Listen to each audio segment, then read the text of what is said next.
প্রকৃতিতে যখন শরৎকাল আসে তখন কাশফুল জানিয়ে দেয় এর আগমনী বার্তা। এ ঋতুতে পালকের মতো নরম এবং ধবধবে সাদা রঙের কাশফুল ফোটে।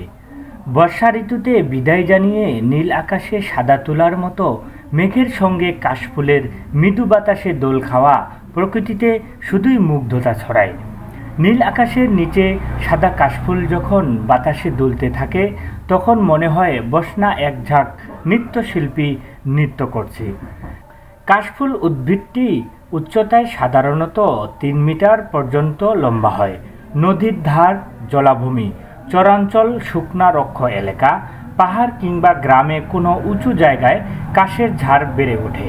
তবে নদীর তীরেই এদের বেশি জন্মাতে দেখা যায়।